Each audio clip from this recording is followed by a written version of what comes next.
agradezco muchísimo a las participantes y participantes en este panel que tiene por título La condición ciudadana y la participación política de las personas LGBT.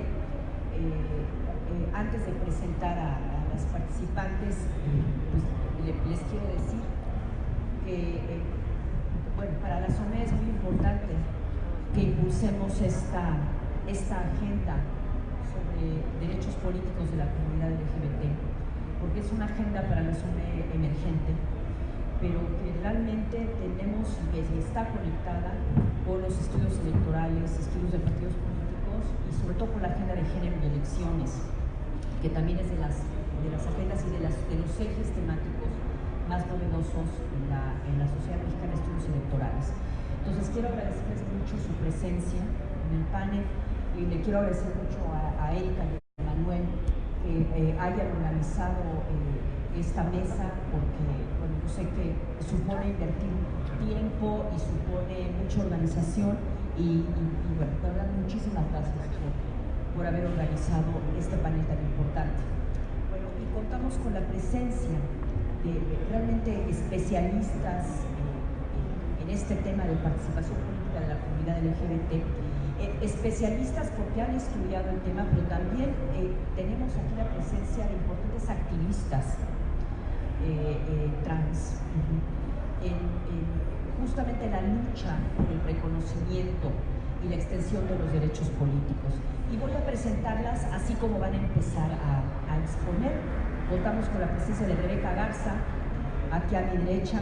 Ella es mujer trans, egresada de la carrera de Administración por parte de la Facultad de Contaduría Pública y Administración de la Universidad Autónoma de Nuevo León. Tienes muchísima formación académica, no voy a leer todo para no tardarme demasiado, pero a partir de 2019 se desempeña como vocal ejecutiva de la Junta Distrital Ejecutiva en el estado de Querétaro. Ha participado en la organización de los procesos electorales de 2002, 2003, 2005, 2006, 2008, 2009, 2011, 2012, 2014, 2016. O sea, tienes una amplia experiencia en la organización de procesos electorales y también formas parte de la segunda generación del proyecto Méxicos Posibles, donde como parte de un grupo plural se construyeron alternativas ante los problemas de ilegalidad, inequidad e inseguridad en el país.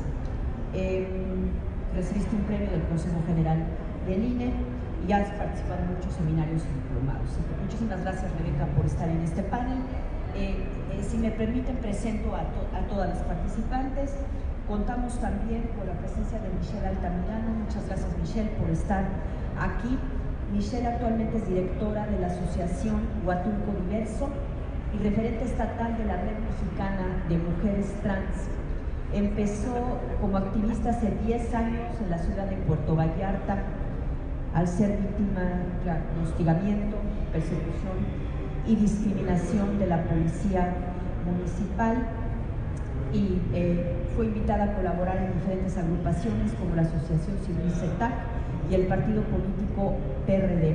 En el PRD, en 2009, fue coordinadora de diversidad sexual en Juventudes de Izquierda. Y bueno, justo comentábamos hace un rato que fue el primer partido que creó una comisión de diversidad sexual. En 2016 asumió el cargo como subdirectora de diversidad sexual en el PRD Jalisco. En 2017 creó la agrupación Huatulco Diverso, del cual todavía eres directora. Pues muchísimas gracias de nuevo, Michelle.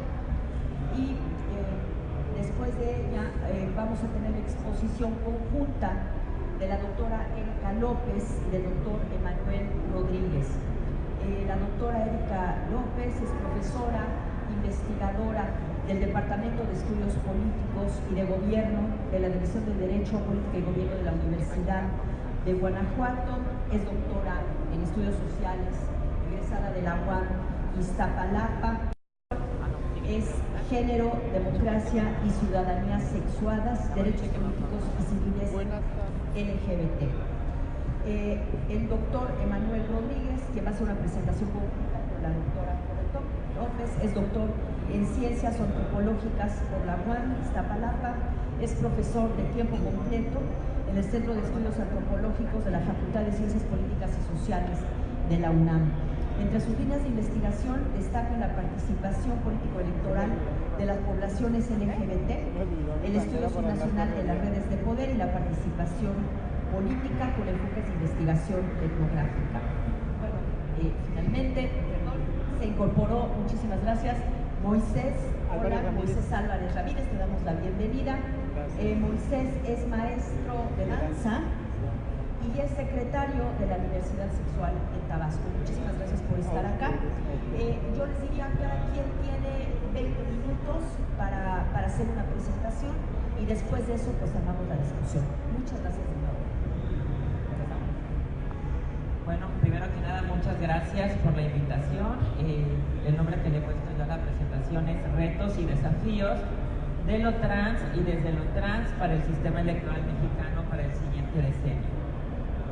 El avance en materia de igualdad en el ámbito de los derechos político-electorales, especialmente con una mirada interseccional, requiere repensar lo trans como una propuesta ética, política y afectiva, no solo para relacionarnos en lo social, sino que tiene el potencial de reconfigurar las reglas y las dinámicas en el espacio público a favor de una mayor diversidad política y una convivencia más pacífica.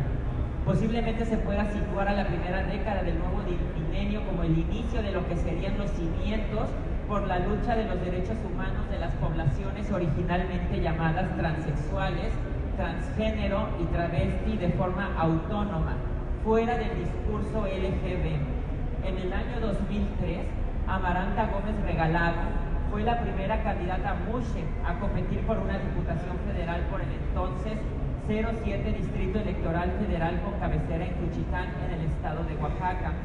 Si bien esta candidatura tiene dos grandes méritos, en primer lugar, fue la primera persona MUSHE que puso en jaque la narrativa binaria en la contienda del poder.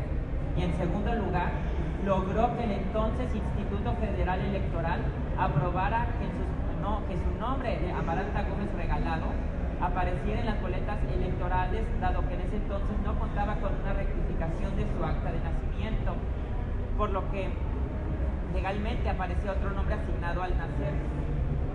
Por lo tanto, su campaña electoral reconocía su identidad de género como Amaranta, lo cual era inédito.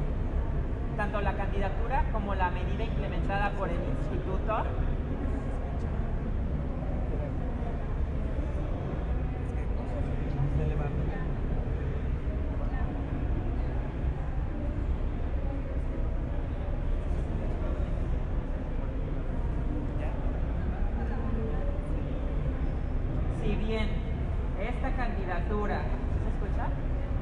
tiene dos grandes méritos. En primer lugar, fue la primera persona MUSHE que puso en jaque la narrativa binaria en la contienda del poder.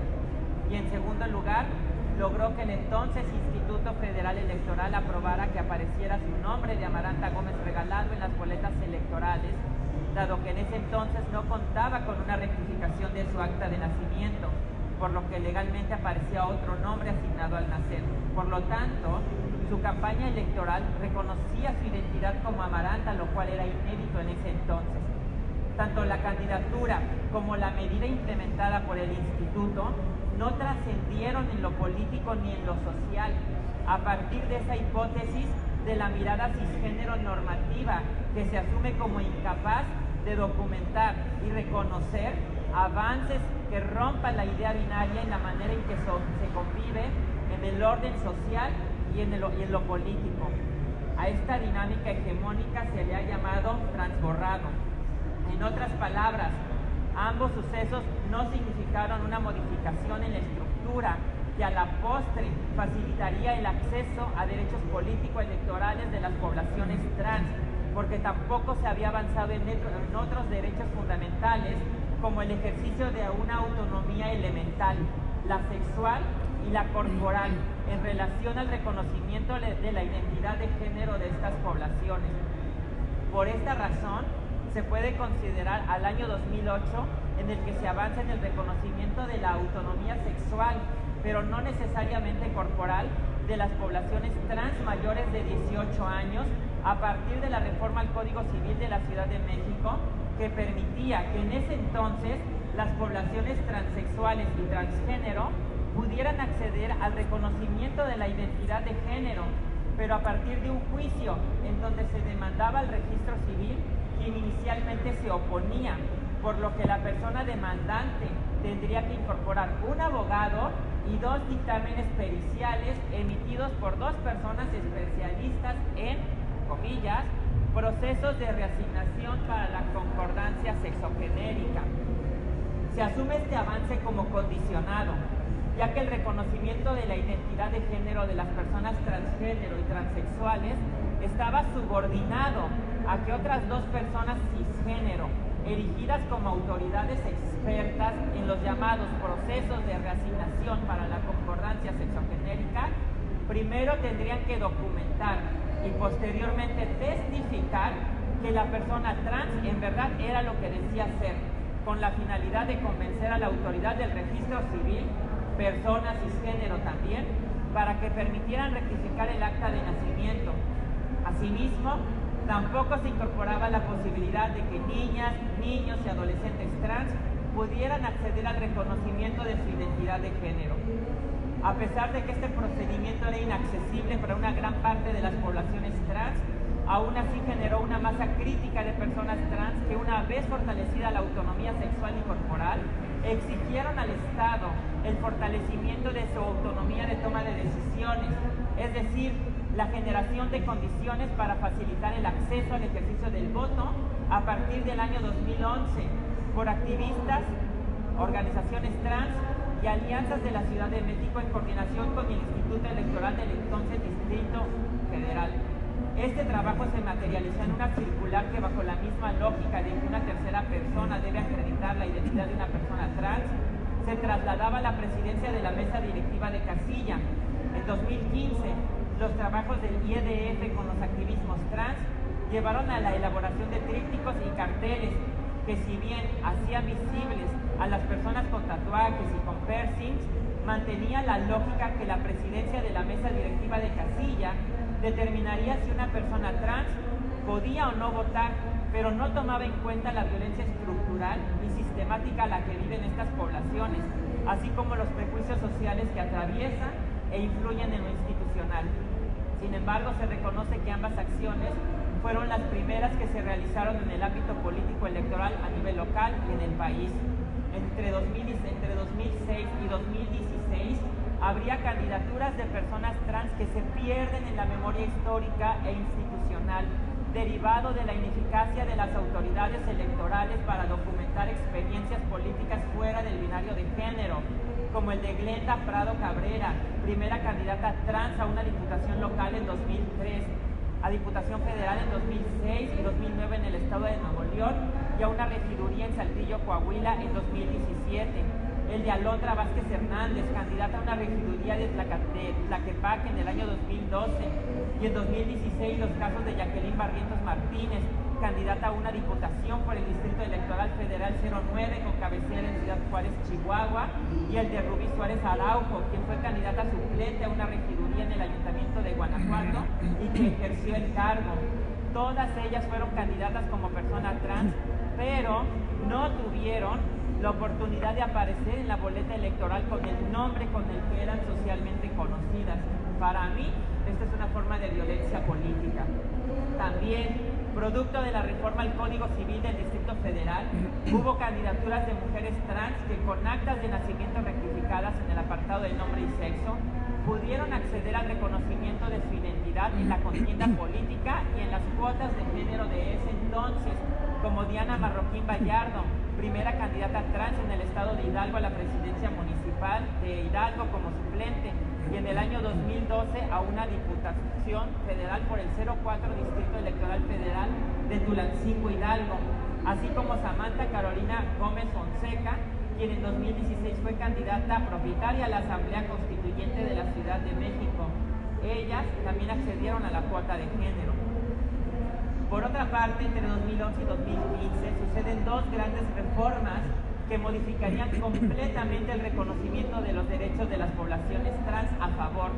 La reforma de junio de 2011 que convirtió a nuestra Constitución en una basada en derechos humanos y que reconoce el Estado, y la reforma de 2015 de la Ciudad de México al Código Civil que, incorporando los criterios de derechos humanos más altos en ese momento, reconoció la rectificación de las actas de nacimiento de las personas trans a partir de un trámite administrativo, gratuito y rápido, no solo para las personas nacidas en la Ciudad de México, sino para cualquier persona que pueda documentar su residencia. Por lo tanto, si la reforma al Código Civil de la Ciudad de México de 2008 generó una masa crítica en esa misma ciudad de activismos transpolíticos, la reforma de 2015 tuvo un impacto en todo el país y ha llevado a que en 4 años ya sean 8 las entidades de la República que permiten rectificar actas de nacimiento de las poblaciones trans mayores de 18 años mediante un trámite administrativo gratuito y rápido. Estas 8 entidades, además de la Ciudad de México, son Michoacán, Nayarit, Coahuila, Hidalgo, San Luis Potosí, Colima y Oaxaca. Esta última, aprobada en el año de 2019 y que aparentemente, porque estamos haciendo esa revisión, es la única que incorpora el reconocimiento a menores de edad a través de una persona tutora. Las modificaciones a los códigos civiles ya han empezado a reconfigurar otros sistemas como el político electoral mexicano, a partir de 2 ejemplos que pueden ser considerados como buenas prácticas, incluso por organismos a favor de los derechos LGBT. El protocolo para adoptar las medidas tendientes a garantizar a las personas trans el ejercicio del voto en igualdad de condiciones y sin discriminación en todos los tipos de elección y mecanismos de participación ciudadana del INE, conocido como Protocolo Trans, y el artículo 16 de los lineamientos de paridad del Instituto Estatal Electoral y de Participación Ciudadana del Estado de Oaxaca, IEPCO, ambos aprobados en diciembre de 2017. El primero fue aprobado en armonía con las últimas reformas que reconocen el derecho humano al libre desarrollo de la personalidad de las poblaciones trans y elimina cualquier figura de autoridad en la casilla que cuestione su identidad, afirmando que ninguna persona en ese lugar y o durante el proceso de votación pueda cuestionar la identidad de la persona trans o intentar impedir el ejercicio de su voto. También significó la campaña más importante a nivel federal y quizás a nivel nacional, enfocada en hablar a la ciudadanía acerca de las poblaciones trans como sujetos de derechos. Solamente en la elección concurrente de 2018 se estima que los carteles, folletos y capacitaciones que realizó la estructura del INE a través de sus 332 órganos desconcentrados en coordinación con los OPLES respectivos impactó a 1.5 millones de personas. Sin embargo, esta no es la única medida del protocolo. Se destaca su permanencia en los procesos electorales federales, locales, extraordinarios y mecanismos de participación ciudadana como la consulta popular, por lo que los procesos de evaluación continua tendrán que ser su principal gran área de oportunidad. Por otra parte, el artículo 16 de los lineamientos de paridad del IEPCO reconoció la importancia de eliminar obstáculos de las poblaciones mushe, trans e intersex de Oaxaca para acceder a candidaturas, incluidas la paridad de género, en un contexto en donde históricamente el Congreso local había negado el reconocimiento para acceder a este derecho. La histórica negativa de los partidos políticos por hacer cumplir las cuotas de género desde el 2003 y el mandato constitucional de la paridad de género de 2014, aunado a una falta de regulación normativa de este artículo, desencadenó los lamentables sucesos de las falsas candidaturas trans, que en su momento fue denunciado como una sofisticada forma de violencia política hacia las mujeres, a partir de usurpar el discurso de las poblaciones trans por parte de hombres cisgénero con antecedentes de violencia machista y que intentaban reelegirse en algunos casos a su cargo. Ambos avances no han estado exentos de fuertes controversias y cuestionamientos. En el caso del Instituto Nacional Electoral, el debate fue centrado fuertemente en el principio de legalidad, que se podía interpretar vulnerado, pero que fue superado quizás por 2 argumentos fundamentales.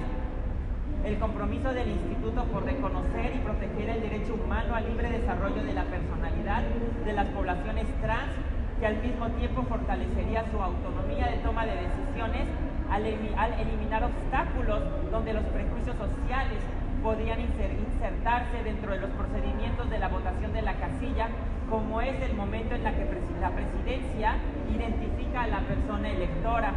Y en segundo lugar, el reconocimiento de las otras medidas de seguridad que históricamente se han construido alrededor de todo el proceso del ejercicio del voto, como la lista nominal, la tinta indeleble que se coloca en el pulgar de la persona electora, el momento en que se perfora la credencial del elector, entre otras medidas. En el caso del IEPCO, surgieron dos reclamos, uno de las poblaciones trans que denunciaban candidaturas fraudulentas que no les representaban, así como la usurpación de su discurso político, y otro de parte de colectivos de mujeres feministas cisgénero que veían a la propia medida como una que vulneraba el propio principio de paridad constitucional. Si bien la Sala Superior del Tribunal Electoral del Poder Judicial de la Federación resolvió sobre este caso a favor del desarrollo de la personalidad de las poblaciones trans, que dejó el terrible antecedente de una persona registrada bajo el principio de paridad de género y que hizo campaña electoral con su nombre masculino asignado al nacer y expresión de género masculina, también es cierto que dejó muchas preguntas sobre cómo se podría articular el cumplimiento de paridad constitucional en armonía con el desarrollo de la personalidad de las poblaciones trans, en particular de las mujeres trans que en un momento dado deciden acceder a una candidatura. Esto generó fuertes tensiones aún sensibles y vigentes entre ciertas alianzas de mujeres cis y trans, muchas de ellas feministas. A pesar de ello, en Oaxaca se registraron 4 candidaturas MUSHE, que ahorita ya no las voy a nombrar. Sin embargo, preocupa que el tema solo se ha analizado críticamente en pocos espacios. Las preguntas que yo quiero compartir son las siguientes. ¿Qué medidas o lineamientos están previendo el resto de los institutos estatales electorales o el resto de los tribunales electorales locales, aquí no presentes, la mayoría de ellos, para no vulnerar algún derecho político en el caso de mujeres trans que deseen acceder a una candidatura, ya sea con acta de nacimiento rectificada o sin ella? ¿Cómo se articulará lo anterior con el principio de paridad constitucional?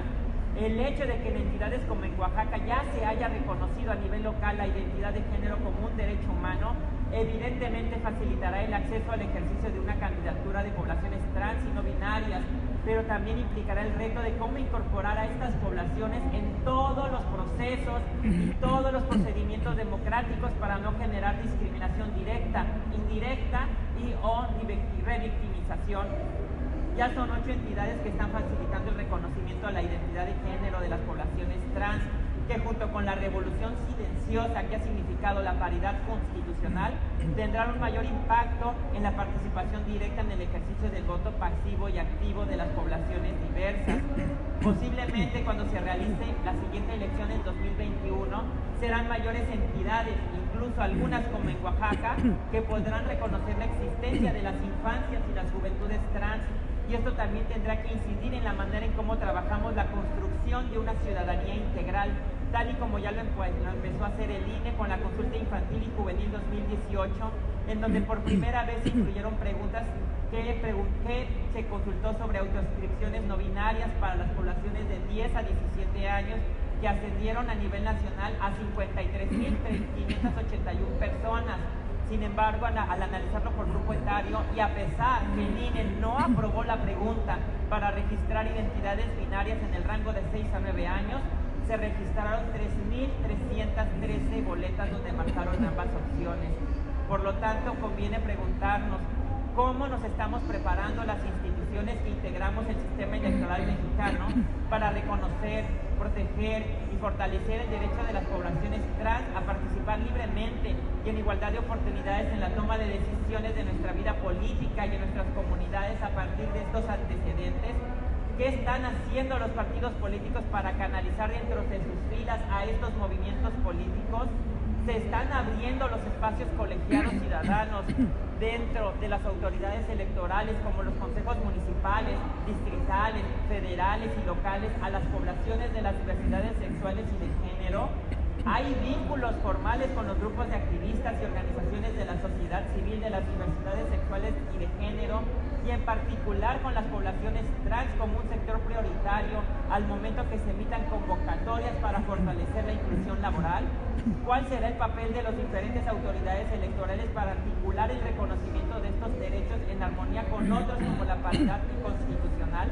Las autoridades electorales federales y locales ya están preparadas con los más altos estándares para atender con perspectiva de género, de derechos humanos y con interseccionalidad, no solamente los casos de personas trans en el ámbito político electoral, sino justamente la ponderación de este derecho con el derecho a la paridad constitucional o en armonía con el principio de legalidad o cualquier otro conflicto de derechos o principios?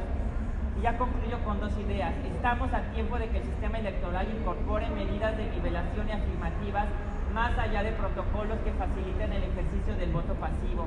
La presencia de las poblaciones trans dentro del sistema político electoral mexicano implica revisar los procesos y candados normativos que han surgido a partir de miradas hegemónicas y privilegiadas, históricamente situadas, reconociendo los propios prejuicios sociales que les atraviesan, a favor de desmontar obstáculos bajo una lógica de fortalecer la inclusión y la diversidad sexual, de género, corporal, funcional y por categoría étnica y racial, lo que inevitablemente fortalecerá una pluralidad política más desafiante y con tres posibles beneficios adicionales: simplificar procesos, simplificar procedimientos, abaratar procesos y fortalecer la confianza ciudadana.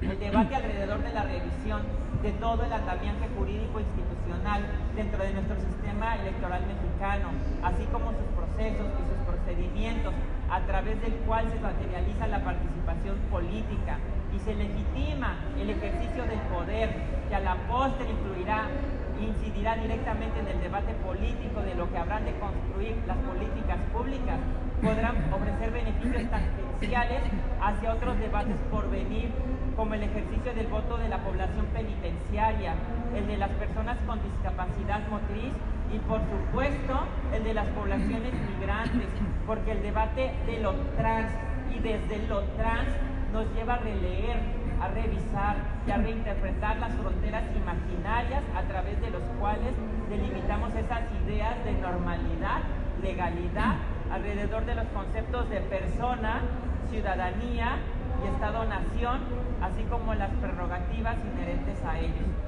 Muchas gracias.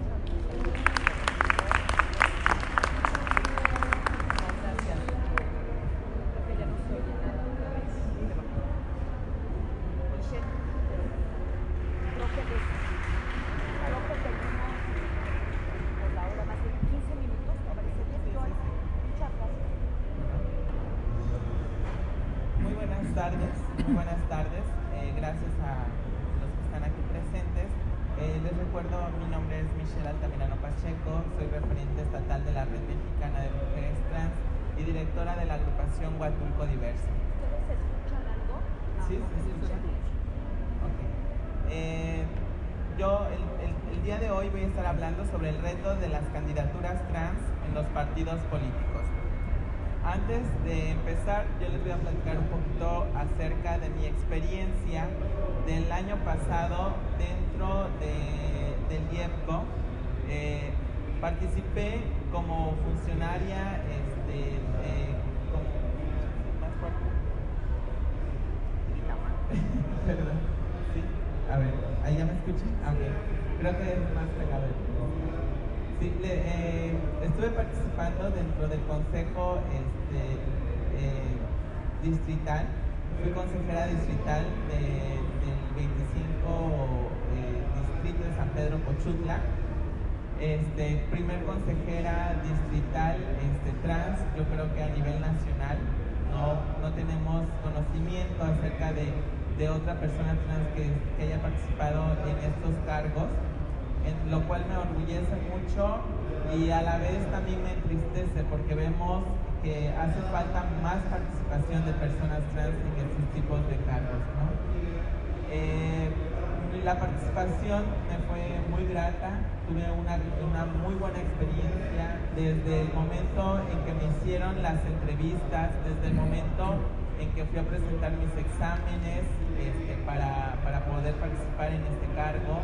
La convivencia con los compañeros consejeros, todo se llevó de la mejor manera y con una gran experiencia, con el deseo de volver a participar en las próximas elecciones, ¿no? En los próximos procesos electorales que se va a dar, y también motivar a más compañeras y compañeros trans que participen, que ocupen esos espacios y que se hagan más visibles, que se envuelvan, que conozcan acerca de los derechos que tenemos y acerca de todos estos espacios que nos van a llevar a poder ejercer una ciudadanía plena.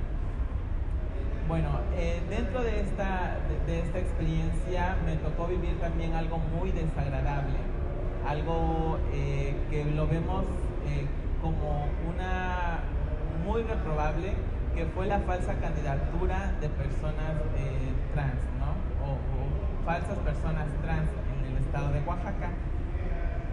Se dio a conocer, gracias a los medios de comunicación y las redes sociales, 19 candidaturas de personas supuestamente trans, de los cuales, gracias a la investigación que se hicieron por parte de diversas asociaciones civiles y personas, determinamos que 17 personas de las 19 registradas eran hombres cisgéneros heterosexuales que en algunos casos estaban buscando una reelección en su gobierno que tenía. Estos registros se dieron gracias a que en el estado de Oaxaca se dio la modificación del artículo 16 de los lineamientos de paridad y género, lo cual colocó a Oaxaca en un estado a la vanguardia, porque ningún otro estado tiene este tipo de reconocimiento. Con este reconocimiento las personas trans y mushes podían participar y podían registrarse en una candidatura con el género que se autoperciben sin ningún problema. Entonces esto era algo muy que le otorgaba mucha posibilidad a las personas trans y mushes de poder participar y poder ejercer su ciudadanía. Entonces dentro de esta investigación que se realizó a las personas, a las 17 personas supuestamente trans, 8 de personas de las 17 declararon que no tenían conocimiento acerca de estos registros, que se enteraron en el momento que los medios de comunicación publicaron las quejas de las asociaciones civiles LGBT y de las asociaciones feministas hacia estas candidaturas. Y algunos partidos políticos como Movimiento Ciudadano se trataba de deslindar diciendo que estaban investigando a la persona que había falsificado firmas, falsificado documentos en la postulación de candidatos. Los partidos PRI, PAN y partido el PRD se deslindaron de estas acciones diciendo que ellos no habían postulado a esos candidatos, que ellos no tenían no estaba a cargo de ellos la postulación de los candidatos, más sin embargo sí obtenían un beneficio directo de estas postulaciones. El IEPCO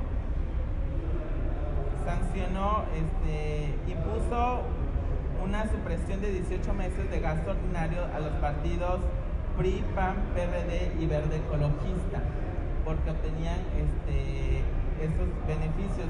Sin embargo, los partidos políticos en su ambición y no se quedaron con los brazos cruzados, buscaron la manera de seguir compitiendo sin verse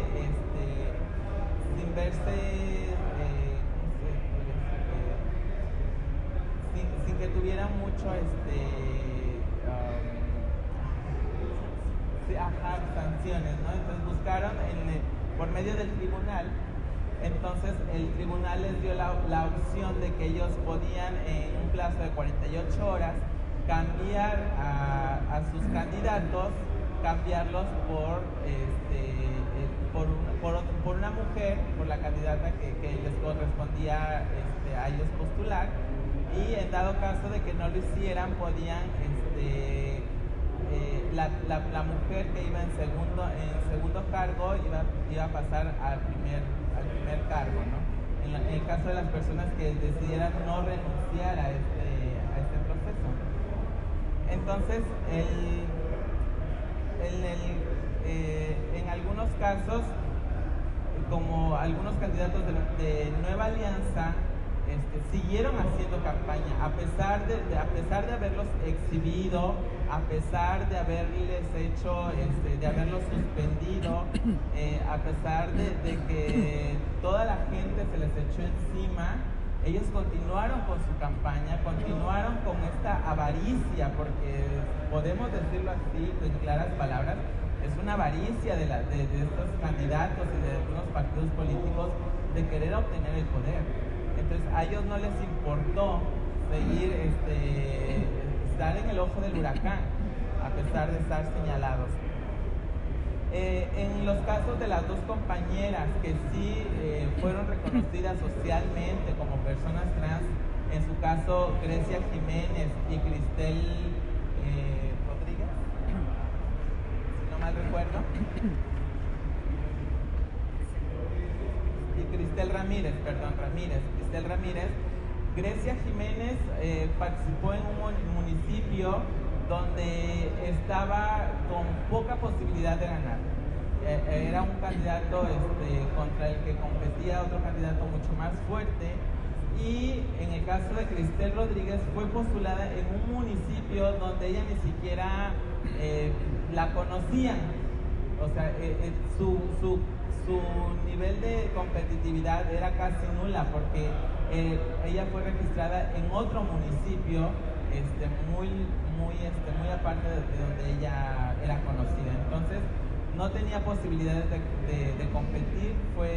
Fueron utilizadas las compañeras más que nada como un relleno, como un trampolín político, y eso es algo que también tenemos que exhibirlo y que también tenemos que reclamarle a los partidos políticos, porque no solamente tenemos que ser utilizadas para ese tipo para ser rellenos, sino debemos de competir en zonas donde realmente tengamos una posibilidad de ganar, en un espacio donde realmente podamos hacer un cambio y podamos realizar esta visibilidad de las poblaciones LGBT. Es muy lamentable que también en ciertos partidos políticos tengamos comisiones de diversidad sexual y que muy pocas veces se haga algo en favor de la comunidad LGBT. Pudimos ver esos casos en el estado de Oaxaca, donde la Comisión de Diversidad Sexual de los partidos no hicieron mucho, muy pocas palabras, dijeron muy pocas palabras acerca del tema, y también creo que nosotros, si somos miembros de algún partido político, tenemos que hacerles ver que tienen que hablar por nosotros, no quedarnos callados para que así podamos seguir avanzando. Si no, nunca vamos a salir del montón que utilizan como un trampolín político, o como para rellenar eventos, o como para rellenar un salón de una conferencia. Entonces siempre hay que hacernos visibles, y ahorita afortunadamente en el estado de Oaxaca ya tenemos la ley que nos permite a las personas trans poder modificar nuestros documentos, esta ley de identidad de género, que sí nos ayuda bastante, pero que no es suficiente. Pero esperamos que en los demás estados que todavía no cuentan con esta ley de identidad de género se pueda replicar la modificación o esta acción afirmativa que se realizó en el estado de Oaxaca, porque sí, en verdad es muy necesaria y es de gran utilidad, pero creo que tenemos que aplicar también estos pequeños candados que no permitan a los partidos políticos seguir utilizando nuestros avances, seguir utilizando nuestros logros para beneficio de ellos, o más bien para hacer que nuestras luchas se atasquen o se retrasen. Gracias. Gracias. No por pasarte. Gracias. Totalmente, lo siento. No. Te sobraron unos minutos. ¿Quieres que te haga? Yo traigo un poco más.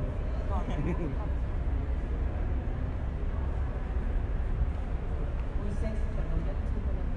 No sé, pues yo. Te damos la palabra. Muchas gracias por llegar a la mesa. Gracias ¿Tienes por unos 15 minutos?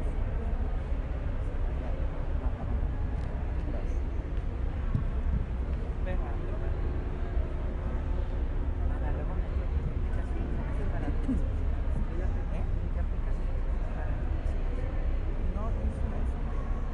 Muy buenas tardes, compañeros, por invitarme al evento de diversidad del IPC. Pues aquí en la ciudad, yo soy el secretario de diversidad de Villahermosa de hace 7 años, que se llevó a cabo por el PRD. Formó la secretaría a nivel estatal. A mí me invitaron a participar por apoyo a ese partido. Me invitaron a hacer eventos, y en sí en nuestra ciudad de Villahermosa y en lo que es en el estado de Tabasco, pues no tenemos avances sobre lo que es matrimonio igualitario, adopción de niños, no hay nada sobre lo de la diversidad. Yo he sido el secretario y tengo las puertas abiertas para lo que las asociaciones de diversidad que hay aquí en Tabasco, que supuestamente ellos vienen trayendo unos programas trabajando para la comunidad. Cuando se empezó, las asociaciones de diversidad se acercaron a mí y me dijeron, vamos a hacer, digo yo, las puertas están abiertas, yo toco las puertas. Y pues en el sexenio pasado de gobierno fue gobierno completo en Tabasco, que se podían hacer todas las cosas, pero siempre había traba, o las personas que llevaban siempre quieren llevarse por ejemplo, hay una asociación, ¿no? Y en esa asociación, si tú vas y les dices lo que ellos quieren hacerlo a su modo. O sea, eso no es así. Yo siento que para poder lograr en diversidad a nivel estatal, deben de estar junto todas las asociaciones de diversidad junto con nosotros para poder luchar y lograr algo. Y en sí estamos pobres en todo, que no hay nada en Tabasco. ¿Cómo explicarle? Lo único que yo he logrado como en el partido, mayormente yo lo que llevé en todo lo que es el estado, porque también en el estado había muchísima discriminación. Me tocó ir lugares, San Carlos, Tepetitán, Jalapa, Jalpa, el Tigre. No terminaría yo llegar a esos lugares, cómo discriminaban nos discriminaban a nosotros como gay. Y aquí en Tabasco aún sigue la discriminación hacia las personas trans. Horrible, eso no se para nunca. Desgraciadamente, hasta por las mismas mujeres, porque como la ven arregladas, bonitas, su persona, ¿no? Entonces la misma sociedad señala, mira esa. Ustedes saben cómo es la discriminación que hay en el estado, ¿no? Entonces, al llegar a los municipios, a las rancherías, porque yo llegaba a esos lugares, pues con los programas, mayormente yo llevé programas sobre VIH, pruebas de VIH, problemas donde personas le tiraban agua caliente por ser gay. Se vivió en Macuspana algo horrible, que le quemaron a una pobre trans porque era gay y no la podía ver la señora. O sea, la discriminación aquí en nuestro estado está horrible y sigue, ¿sí? Entonces, al hablar de avance, pues no tenemos nada de un avance. No ha habido nadie que diga, o sea, yo solo no puedo. Yo invitaba a las personas que están llevando esto y les decía, vamos a hacer algo. Y nada más llegaban y me decían, no, ¿tú por qué estás aquí? Si yo hice un evento de diversidad de 1000 gays y me tocaba el lugar, o sea, iban buscando el lugar. Entonces, a base de eso, pues no podemos tener ningún avance nosotros. No sé si ya lo saben, pero Tabasco está pobre en todo lo que es diversidad. Discriminación tenemos horrible. Ningún gobierno se ha puesto la pila para decir vamos a hacer esto sobre la discriminación, vamos a avanzar. Se dicen en la política no te discrimina supuestamente, pero sí hay discriminación en el partido. A mí me dieron la oportunidad en la campaña pasada de jugar la regiduría, al mismo tiempo que me la dan. Bueno, eso me la dieron porque yo estaba defendiendo, porque el gallo que iba no era, fue el que nos tumbó. Entonces, como yo no estaba de acuerdo que esa persona quedaba, le dice, Moy, vete a buscar tus papeles porque vas a ser regidor. Pues nos enredan, nos engañan, voy, busco los papeles. Y yo le digo a los compañeros que tienen asociaciones de diversidad, oiga, vengan, ¿por qué no juegan una diputación? Yo les apoyo. Yo les puedo apoyar para que logren ser diputados. O sea, yo no lo hago a cambio de nada, sino por el partido, para que vean que el partido está dando la oportunidad a ustedes para que puedan ser regidor, lo que ustedes quieran, y van a tener todo mi apoyo. Entonces a la mera hora me tumban la regiduría, porque como ya habían llegado a los acuerdos, porque todo esto en política son acuerdos, a nivel estatal, nacional, a como sea, y pues eso es lo que tenemos en Tabasco, nada, políticamente. ¿Quieres ser diputado? Aquí lo que viven mayormente, sin ofender, y si se ofenden, mayormente hay muchos políticos gay de closet, que es lo que abundan en nuestro estado, bastantísimo.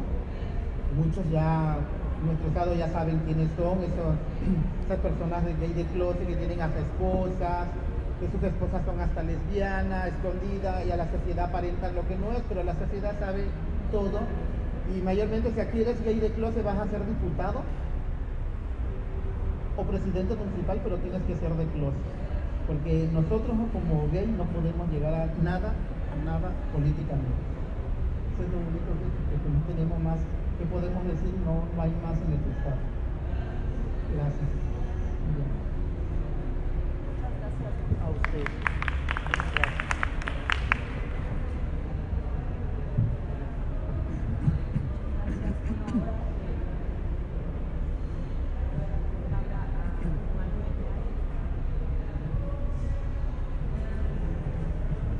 Bueno. Sí. Les han regalado tiempo. Ay, discúlpeme, pero es que como no tenemos nada, no puedo decir que hemos hecho o no hecho. Entonces no tenemos algo que digamos que hicimos. Sí, con Erika, vamos a hacer ahí. Pueden pasarse para adelante, es que se va a proyectar de tu lado, ¿no? Sí. Si quieren pasarse hacia adelante, enfrente, para que puedan ver ahí la presentación. Sí. De hecho, vamos a estar haciendo cambios. Vamos a hacer un performance aquí. Tu celular. ¿Lo seguimos grabando? Sí, no.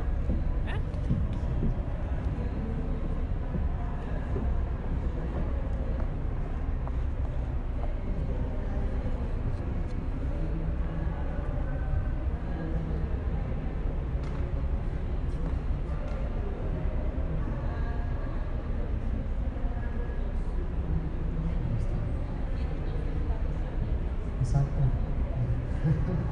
De hecho, yo cuando termino me paso para allá. Bueno, pues muchas gracias por estar aquí, por aceptar la convocatoria. Tanto, digamos, es el segundo año que se repite este foro en el marco de la Sociedad Mexicana de Estudios Electorales.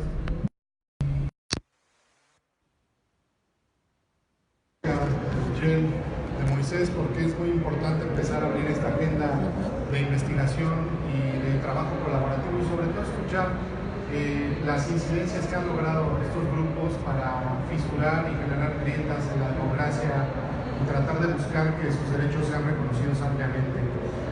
Junto con Erika nos hemos dado a la labor de tratar de mantener esta línea de investigación, pero más que una línea de investigación es una línea de aprendizaje para construir otro tipo de ciudadanías y otro tipo de democracias.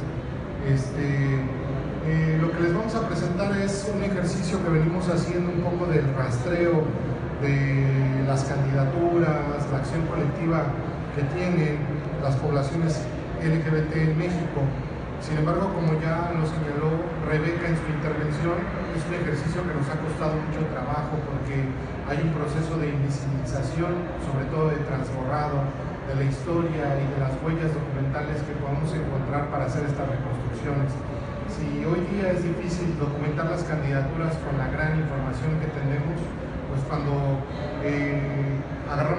echamos una vuelta al pasado, a la historia, pues todavía es más difícil, ¿no? Porque vivíamos en sociedades menos incluyentes, más que visibilizaban más estos datos. No obstante, vamos a presentarles un ejercicio muy interesante con respecto a lo que serían las fisuras y piedras de la democracia liberal, y presentaremos también cómo está el estatus de las candidaturas en el proceso electoral de 2018.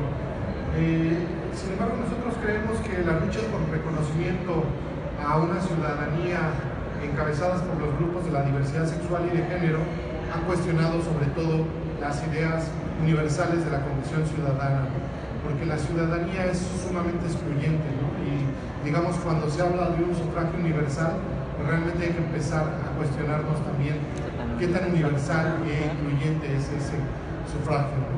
Y otra de las grandes categorías que están cuestionando toda la movilización y las luchas por el reconocimiento de las poblaciones LGBT es la idea de igualdad, ¿no? O sea, digamos, otro de los grandes, digamos, metáforas que ha tenido la democracia para luchar por consolidar un sistema de partidos incluyente, plural, pero en realidad quiénes pueden acceder a él, ¿no? Y quiénes pueden en realidad tener esta situación de igualdad. Sin embargo, la ciudadanía en sus debates tradicionales no considera para nada lo corporal, lo sexual, y no está abierta en cierta medida a las discusiones de género. Todo esto enmarca uno de los debates que creemos que debe ser muy puntuales tanto en la SOME como en todos los estudios de ciencia política, de sociología política o de antropología política, ¿no? Que es el debate de, digamos, las ciudadanías degradadas, las poblaciones marginadas históricamente del sufragio, y en ese sentido nos hemos dado la tarea de tratar de ver más o menos cómo el proceso electoral de 2018 evidenció una recomposición en el sistema de partidos y una recomposición también en los andamiajes institucionales. Se han generado protocolos, medidas afirmativas, ya nos decían, existen secretarías de la diversidad, pero eso no garantiza que haya modificaciones en las prácticas reales y modificaciones en la condición ciudadana, ¿no?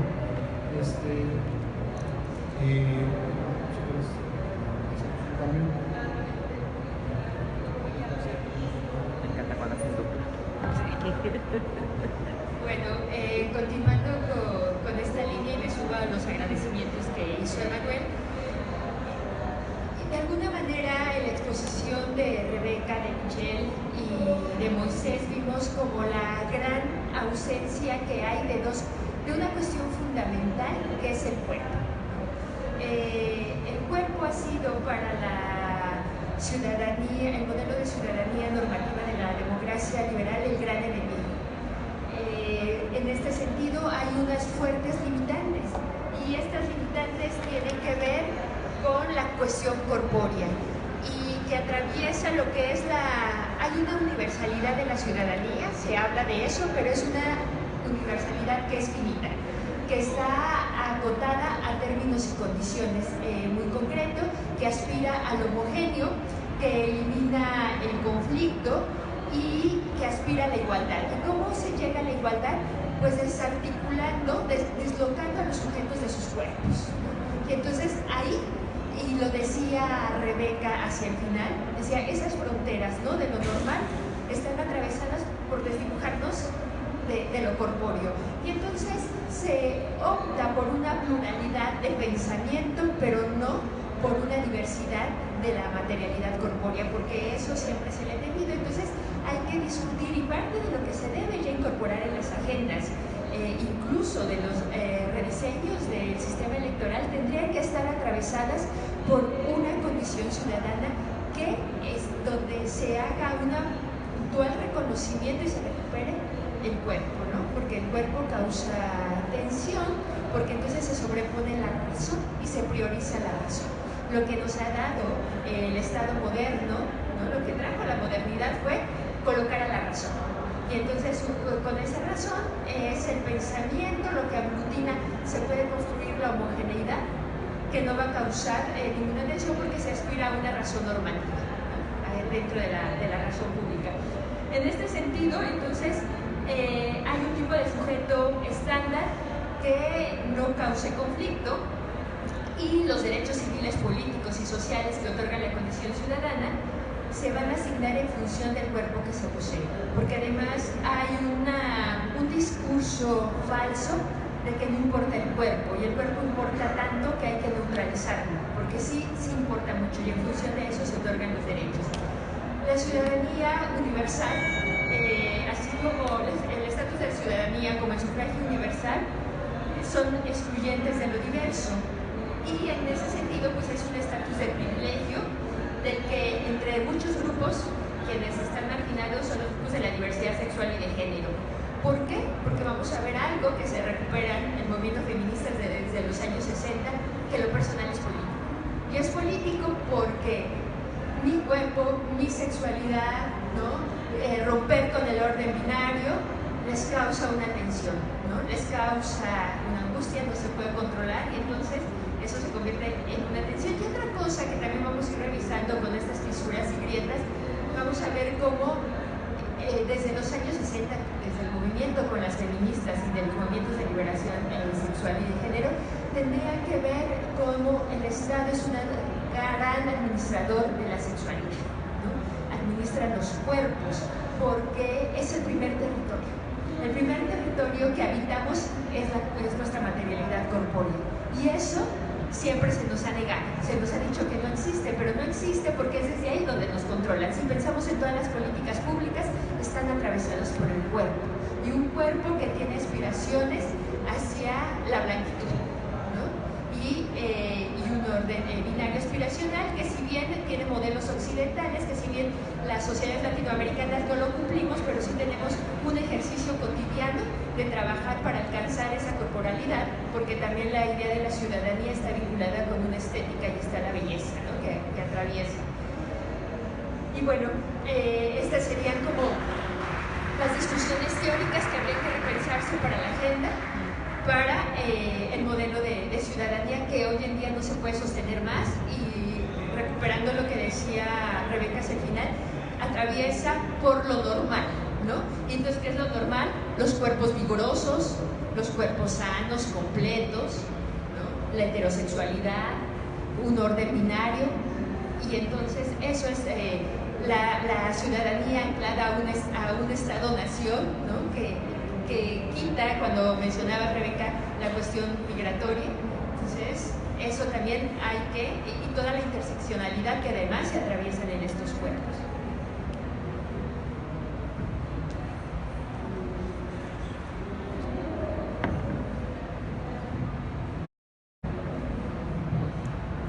Continuando con la exposición, lo que encontramos es que hay como dos procesos muy importantes en torno a las grietas que se han logrado en torno a la movilización política LGBT.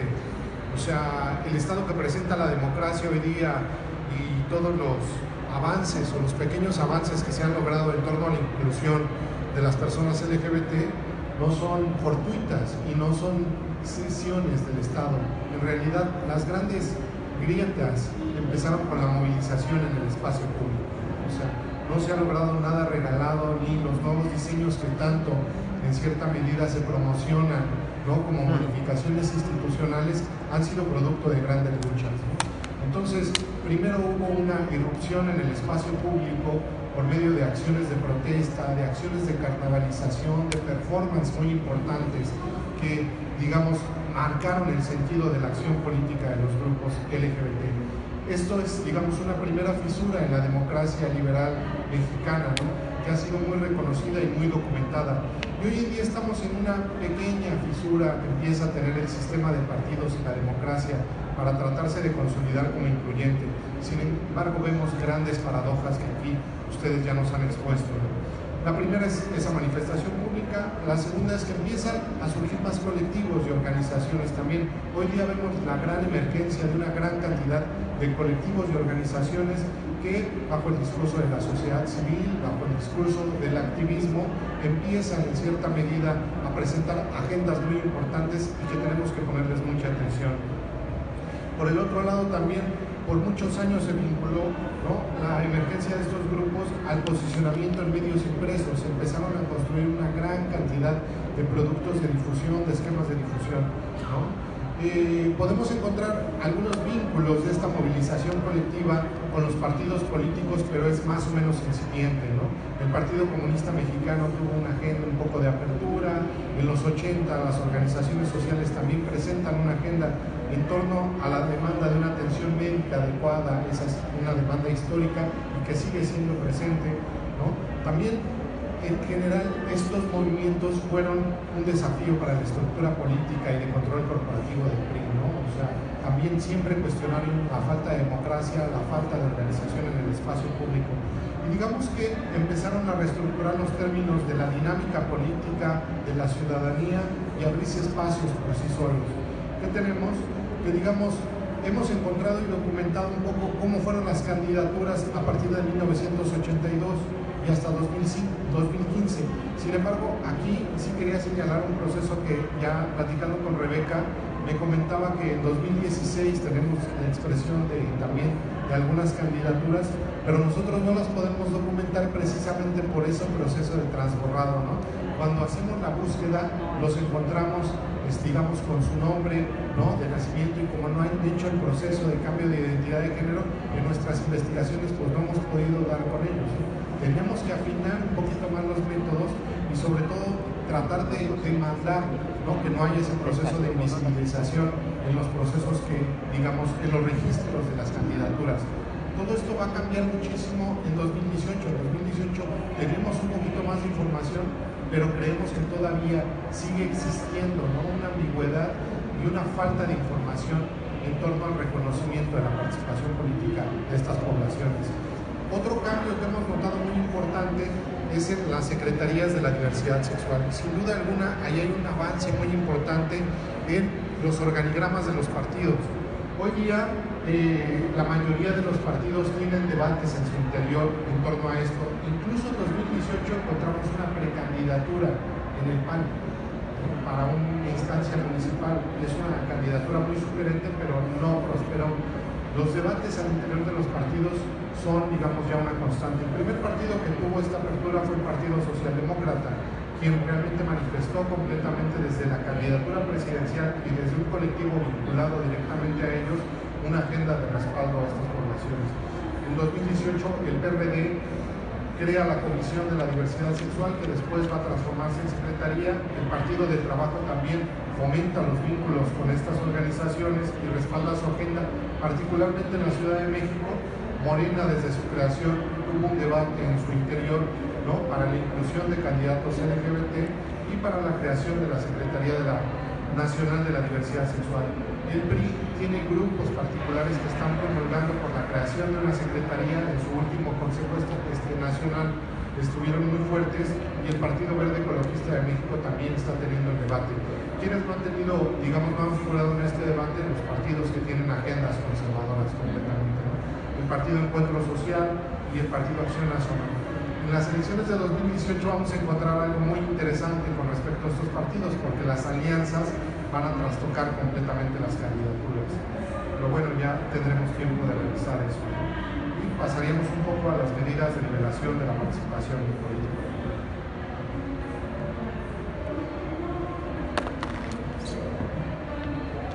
Rebeca, desde el tema de las personas trans, de alguna manera ya recuperó algunas de las medidas de nivelación, y vamos a profundizar en lo que fue sobre todo el protocolo trans. Pero antes hay que mencionar que estas medidas de nivelación son producto de dos acciones muy concretas que tienen que ver, por un lado, las movilizaciones desde finales de los 60, los 70, ¿no?, que empiezan las acciones colectivas de colectivos y organizaciones de la diversidad sexual y de género, pero también estas acciones colectivas empatan con el posicionamiento de la narrativa de los derechos humanos. La narrativa de los derechos humanos se coloca como un discurso fuera de cualquier ideología, algo si pensamos en términos de Foucault, como un discurso de verdad, y que llega incluso a posicionarse como, hay autores que le llaman que es un régimen, ¿no?, que viene a rescatar a las democracias en crisis. Y bueno, ¿qué hace esto? Que los estados democráticos empiezan a firmar acuerdos internacionales para el reconocimiento de los derechos humanos, porque los derechos humanos llegan a colocarse para solventar, subsanar las condiciones de dignidad de muchos grupos históricamente discriminados. Entonces, entre ellos van a entrar los grupos de la diversidad sexual y de género. Y entonces, en este marco, que van a ser donde vienen los principios de Yogyakarta, que va a ser como unos principios fuertemente que van a apuntalar muchas condiciones que favorecen a los grupos marginados históricamente, pero entre ellos a la población trans. Y el protocolo se desprende de ahí, que viene para garantizar el voto en el 1 de julio de 2018. Este mecanismo que se implementa por el INE lo hace en diciembre de 2017, donde se tenía que asegurar el voto, donde no necesariamente había un cambio en la credencial del INE, y que además se capacitó al personal, lo mencionaba Rebeca, y bueno, el presidente o la presidenta de casilla tenía que solventar cualquier duda y defender el voto de las personas. Sin embargo, aquí es importante decir que esto se hace a través de un protocolo y que no es de una ley. Entonces, si nosotros revisamos como que es un protocolo, vemos que es una serie de instrucciones que se dictan para un caso muy concreto de los procedimientos que se deben hacer. Sin embargo, no se llega a una categoría de una ley. Nosotros podemos ver, proyectamos cómo el protocolo va a subsanar parcialmente un hecho que lo hace con un impacto menor a todo lo que se ha legislado, versus la ley es una norma que emana del Estado de forma estricta y con un procedimiento formal. El protocolo es un dispositivo que cubre lo que no está en la ley ni en reglamentos y que se convierte en algo urgente por resolver. En contraparte, la ley manda o prohíbe algo en consonancia con la justicia y está dirigida al bien de la sociedad en su conjunto. Y entonces, bueno, es así como entra en funciones el 1 de julio del 2018, donde una participación conjunta de la sociedad civil, encabezada por representantes de personas trans, por CONAPRED, por COPRED y por las autoridades electorales para garantizar este voto. Entonces, también es importante aquí decir que si estamos hablando de medidas de nivelación, estamos haciendo que es una fisura, porque las propias autoridades están reconociendo que tienen que ejercer medidas compensatorias porque la condición ciudadana no es universal.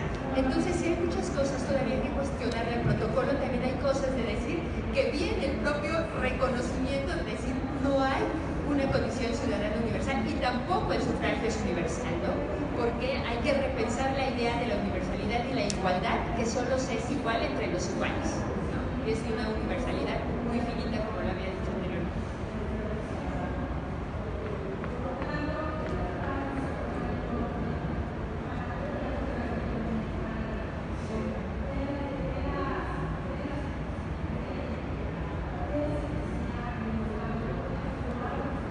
Llegamos a nivel de candidaturas al proceso electoral de 2018. El seguimiento que hicimos de las principales candidaturas LGBT confirma que hay una apertura democrática en los escenarios estatales, ¿no? Sin embargo, hay también matices en estos, digamos, avances, ¿no? Es uno de los procesos electorales donde tuvimos más candidaturas, ¿no? Similar a 2009, ¿no? Pero los candidatos LGBT obtuvieron muy pocos escaños, ¿no? O sea, está pasando lo que ya nos señalaba Michelle, que los postulan en distritos donde tienen poca capacidad de triunfo, donde los partidos más bien quieren empezar a construir como esta agenda, como una estrategia para ir afiliando gente, ¿no? Entonces, tenemos que analizar más fino las estadísticas que nos arroja, ¿no? el proceso electoral. ¿Por qué? Porque en total tuvimos 26 candidaturas, ¿no? En coalición para este proceso electoral de senadores, diputados locales y cargos municipales, ¿no? O sea, sin duda es un número importante, refleja que los partidos ya están empezando a abrirse a postular este tipo de candidatos. Sin embargo, en el nivel municipal es donde tenemos más problemas, ¿no? Regularmente los postulan, ¿no?, en localidades donde no hay ninguna posibilidad de triunfo o en los últimos lugares de la lista para las regidurías, ¿no?, para la transformación de los ayuntamientos. En mayoría relativa, también es interesante que los candidatos que principalmente triunfaron en la Ciudad de México, fueron postulados por la coalición encabezada por Morena, y digamos, Morena tuvo en sus mítines una estrategia de campaña muy interesante. Sí respaldó completamente las agendas de estos actores, contrario a lo que hicieron otros partidos, ¿no? Los partidos casi los postularon, no les dieron dinero para que hicieran campañas, tenían mítines muy escasos, no tenían presencia en redes sociales, versus, digamos, lo que sí hizo Morena, que acogió un poquito más. Pero la alianza con el PES va a generar varias contradicciones y varios debates también muy interesantes en torno al respaldo de la agenda de los grupos de la diversidad sexual y de género. En lo que respecta a las candidaturas de representación proporcional, tenemos que, digamos, ahí sí la votación directamente afectó a los candidatos. No solamente una candidata de Morena, Reina Celeste Asensio Ortega, logra llegar por medio de la representación proporcional o las plurinominales, ¿no? Ahí sí dependían más de la votación. Sin embargo, también vemos que hay pocas candidaturas, ¿no? Y antes era un proceso por medio del cual a veces accedían a puestos de representación popular. Los candidatos a cargos municipales tenemos donde hay más contradicciones, donde hay más problemas, y finalmente también, digamos, hicimos un análisis de las campañas y de las estrategias, ¿no? Lo que ya les comentaba. A pesar de que el PRD fue el partido que tuvo más candidaturas, al sumar 14 postulaciones, la mayoría de estas no tuvieron ninguna eficacia en el plano de los hechos, ¿no?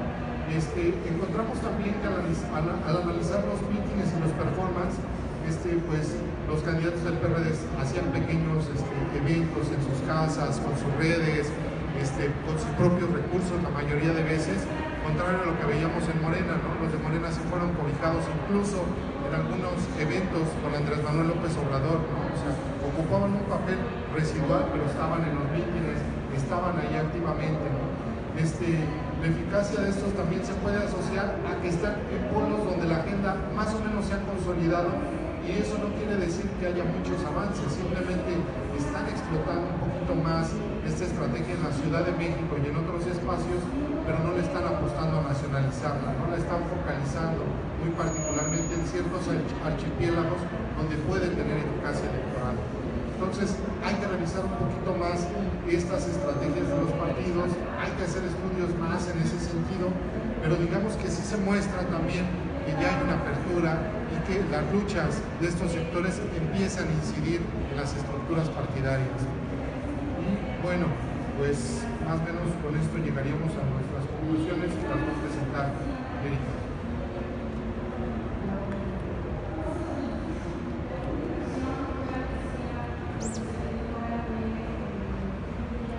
Vemos cómo la aparición en las calles de las personas de la diversidad sexual y de género a través de contingentes de marchas políticas en un inicio, ¿no?, a principios de los 70, sería el inicio de la primera fisura de esta estructura monolítica de la ciudadanía. Vendrían a cuestionar, a darle el primer cincelazo, ¿no?, a dar el primer cincelazo.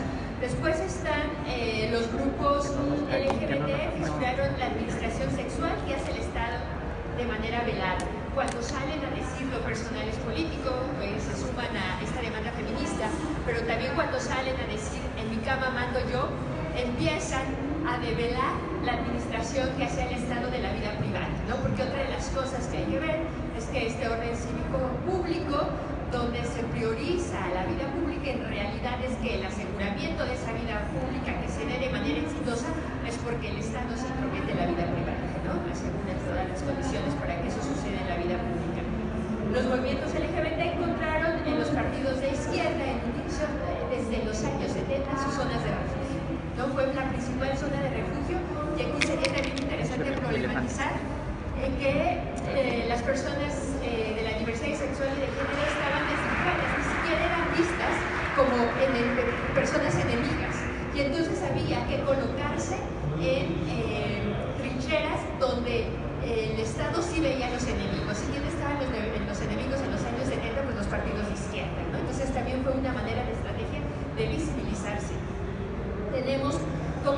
fisuras revelaron los mecanismos discriminatorios, violentos y excluyentes bajo los cuales se estaba gestando el naciente proyecto democrático, ¿no?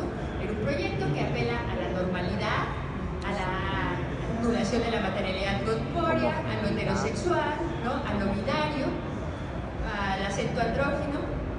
Y ante estas fisuras del Estado mexicano se dan a través de sus diversas instituciones y ciertos partidos políticos, ha tratado de ir resanando las grietas de la exclusión a través de maquillajes que corrigen imperfecciones, pero todavía son de manera muy superficial lo que se está dando, ¿no? Y esto sería nuestra exposición. Muchas gracias. ¡Bravo!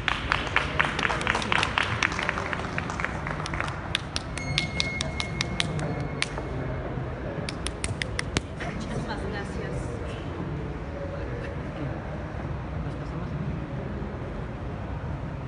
Muchas gracias. De verdad tuvimos una, si me escuchan, tuvimos una mesa espléndida que combinó la exposición de activistas, ¿no?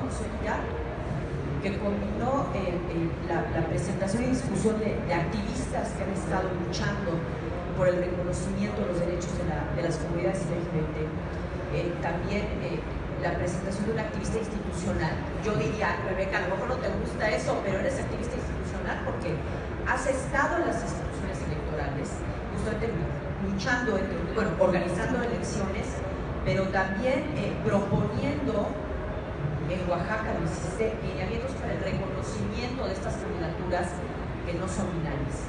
Y tuvimos una experta y un experto en estudios de derechos políticos y participación política de la comunidad LGBT que tienen un seguimiento y de verdad una base de datos totalmente novedosa en la Academia Mexicana y que yo digo que es muy difícil además de reconstruir. Entonces, pues muchas gracias. Yo diría que nos tomáramos unos minutos para lanzar también algunas preguntas y comentarios, y perdón que sea tan abusiva, pero me gustaría plantearles algunas cosas. Yo era comentarista. No, en realidad, a ver, yo creo que hay muchos temas interesantes que discutir. A ver, hay algunos que me parecen muy relevantes política y académicamente. Miren, el caso que ustedes nos plantearon del modelo oaxaqueño, yo creo que es muy interesante esa experiencia, porque Oaxaca es la primera entidad que reconoce estas candidaturas no binarias, ¿correcto? Es decir, que la gente se pueda autoadscribir y decir yo soy mujer o yo soy hombre, quiero entrar. El problema con Oaxaca también es que tuvimos estas candidaturas falsamente trans, ¿verdad? O sea, de cuates que se agandallaron y dijeron vamos a aprovechar este juego ahí, ¿no? Que deja la paridad y vamos a decir que somos mujeres.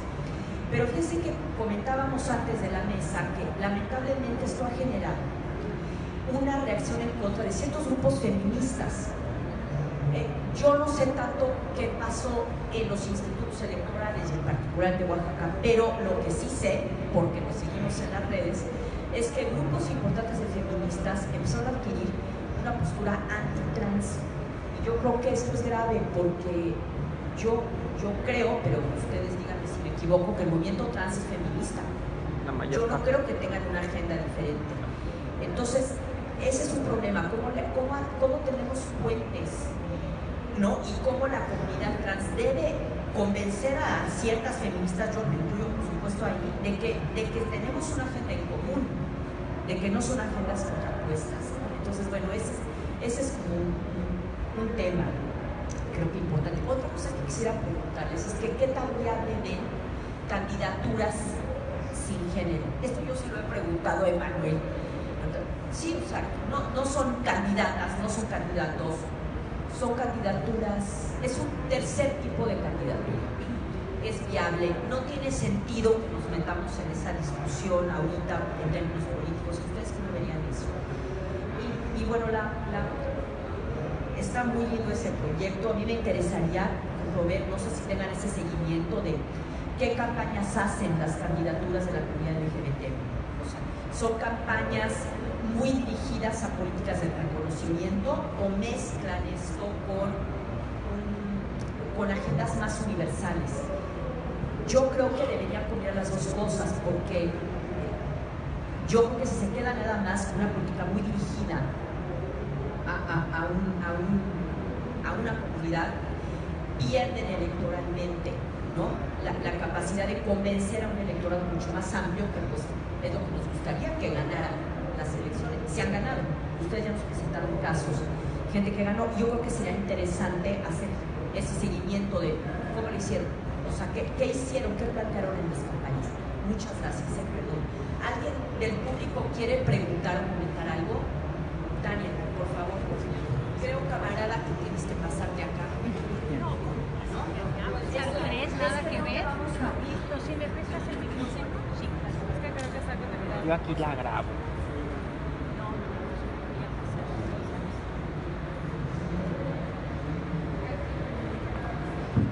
Bueno, primero felicitarlos. Realmente estoy muy impresionada con el trabajo que hacen y con la articulación del discurso. Me parece excelente tu exposición. Francamente, felicidades.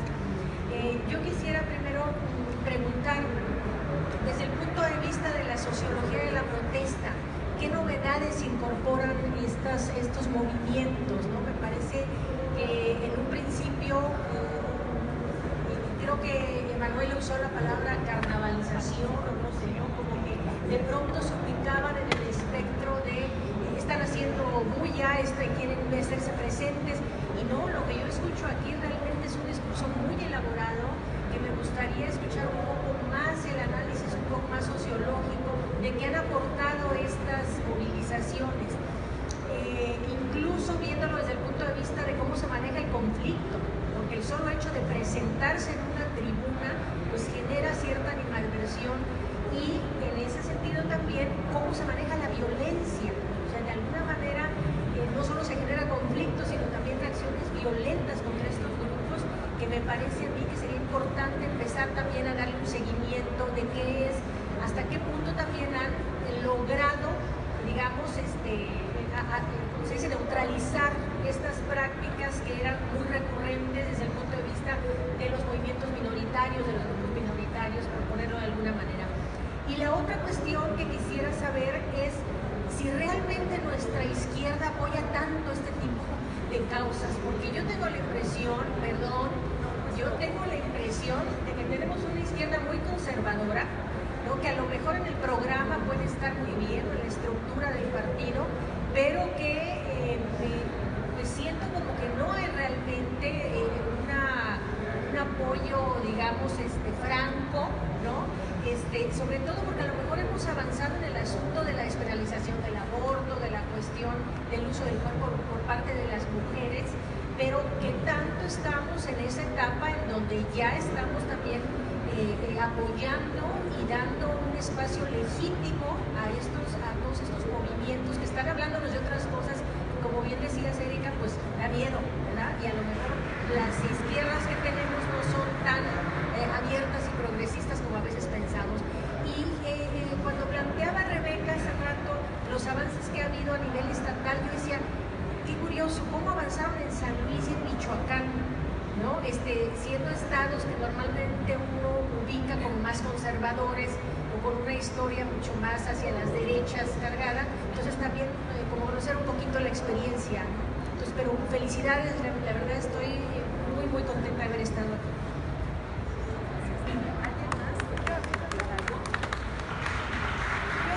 Tres preguntas, una para cada ponente. La primera es para Manu y para Erika sobre el estudio en sí. ¿Cómo hicieron para identificar estas candidaturas en el proceso electoral? ¿Sabe una especie como de formato que los partidos políticos tenían para identificarlo, o fue más bien un tipo de investigación que ustedes tuvieron que ir a los partidos y preguntar si habían postulado candidaturas trans? Es decir, ¿es más fácil ahora identificar candidaturas trans o sigue siendo toda una brecha para ver si hay o no este tipo de candidaturas? Y la segunda pregunta es para Rebeca y Michelle, y tiene que ver con cada que hay un avance de derechos y de reconocimientos, hay también una respuesta de grupos conservadores.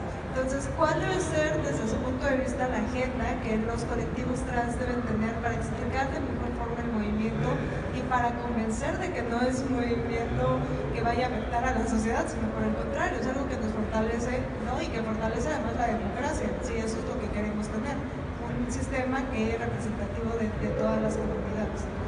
Y la tercera pregunta es para Moisés. Sí, ¿verdad?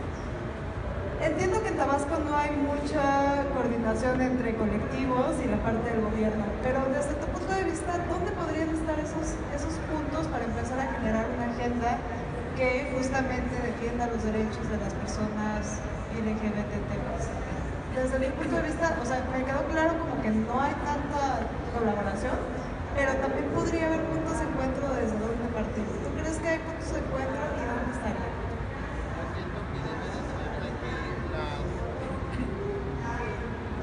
Las asociaciones de diversidad se deben de unir. Las asociaciones de diversidad, de que hay muchas aquí muy hermosas, se deben de unir junto a las diversidades, todo lo que es político. Bueno, mayormente aquí nada más diversidad tiene el PRD y Morena. Los demás partidos no tienen nada que ver con diversidad, huyen de la diversidad. Pero si nos uniéramos todos, haríamos algo grande en nuestro estado, pero mayormente también el gobierno no pone un traba bajo el agua y muchas cosas que también no se pueden hacer.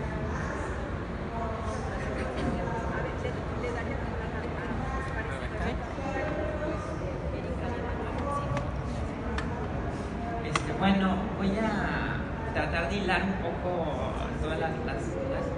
Uno, bueno, no sé si a mí me corresponde decir cómo el movimiento trans tendrá que articular un discurso hacia la ciudadanía.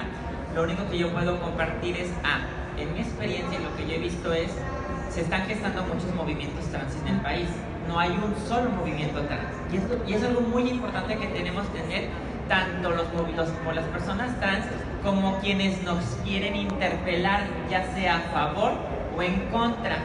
Hay movimientos trans con discursos esencialistas, hay movimientos trans que yo creo que ahí me asumiría con un discurso más basado en derechos humanos, en esta idea de lo que habló Erika, pero también otros movimientos trans, y no estoy diciendo que de manera ilimitativa, estoy enunciando lo que se me viene ahorita en mente. Por ejemplo, hay compañeras y compañeros que también están trabajando el tema desde una ética afectiva, que en verdad es algo que, digo, ojalá algún día podamos tener aquí a Lía, a Jessica Marján, ¿no? y hay más personas, ¿no? Mexicanas, no estoy hablando ahorita de otras personas latinoamericanas que también hemos aprendido muchísimo, pero, es decir, son diferentes abordajes y por lo tanto diferentes discursos, y evidentemente, como decía, hemos aprendido de muchas feministas cis, porque otra pregunta es, claro que muchas compañeras, muchos movimientos trans somos feministas, pero no todos, y eso también hay que tenerlo claro, porque quienes nos interpelan, que son a veces compañeras, personas trans excluyentes, sean feministas o no, desgraciadamente asumen, y esto es muy importante cuando se da la interpelación y el diálogo. Creo que hay una mala lectura de esto. Uno, piensan que hay un grupo homogéneo. Ya no voy a hablar de esas que piensan que hay un lobby. No, o sea, nos ven como algo homogéneo.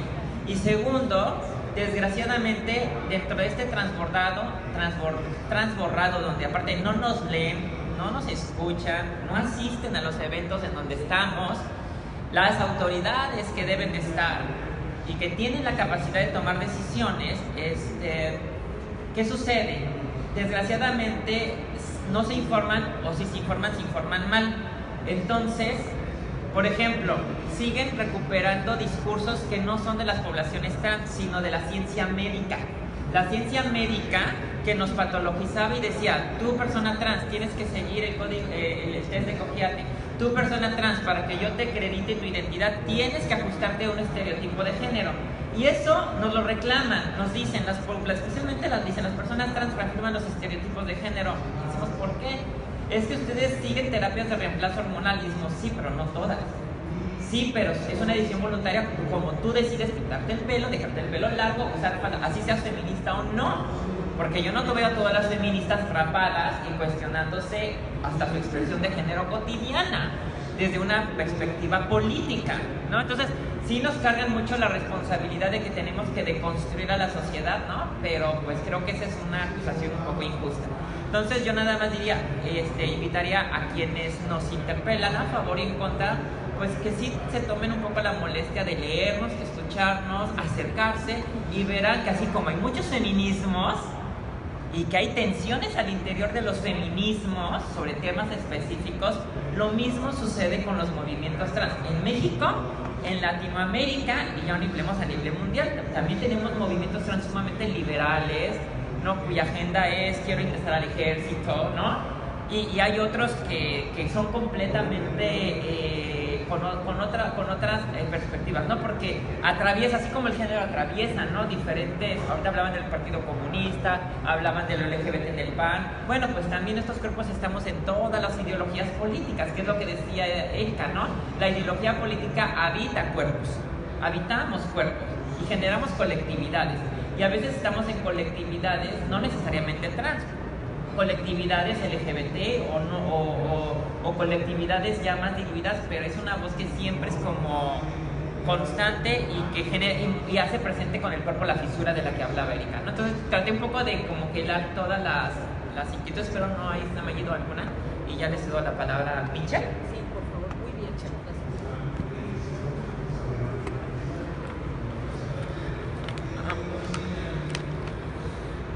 Me paro para no darle la espalda a nadie.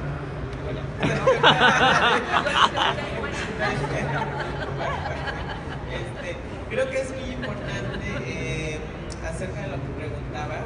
Es importante seguir educándonos porque muchas veces nosotras mismas de las personas trans o las personas de la diversidad sexual desconocemos hasta nuestros propios términos, ¿no? Desconocemos si somos trans, desconocemos si somos gays, desconocemos si somos lesbianas, bisexuales, y eso lleva a que más personas también estén dentro de esa desinformación. En el caso de las mujeres lesbianas, que luego se dicen ser feministas, pero son antitrans, es algo muy grave porque nos siguen etiquetando como hombres gays o femeninos, como decía, transfemeninos. Ajá. Entonces tenemos que seguir informándonos, tenemos que seguir educando acerca de lo que somos, acerca de lo que sentimos y acerca de lo que es nuestra lucha, porque muchas nos meten ahora sí que como en un chilaquile y piensan que lo mismo que pelean los gays es lo mismo que nos beneficia a nosotras o lo que nosotras buscamos en nuestro beneficio es lo que va a beneficiar a los gays. Y es lo que hace un revoltijo de todos esos avances políticos, ¿no? Entonces siempre hay que estar hablando con los términos correctos, hay que estar educándonos con las palabras adecuadas para que el mensaje pueda llegar claro y preciso a toda la población, no solamente a la diversidad sexual, pero es muy importante que también estemos invitando a los mismos miembros de la comunidad a participar en estos espacios. Es muy triste ver aquí que en Tabasco, yo creo que en la feria de Tabasco salen todos los gays y todas las trans y salen los videos virales que se hacen por ahí, y en estos espacios donde de verdad deberíamos de estar informándonos, estar teniendo conocimientos, no hay más que 2 personas de la diversidad sexual, ¿verdad? Entonces es muy triste, es muy lamentable, y creo que es algo en lo que también tenemos que trabajar, no solamente aquí en Tabasco, en todos los estados, porque pasa en todos los estados, en todo México, que para las cosas donde realmente tenemos que estar no estamos, y es muy lamentable. Pero creo que sí, lo más importante es tener la información correcta y difundirla para que podamos seguir evitando esos mensajes de odio, seguir evitando esta mala información que se difunde en muchos casos en las redes sociales.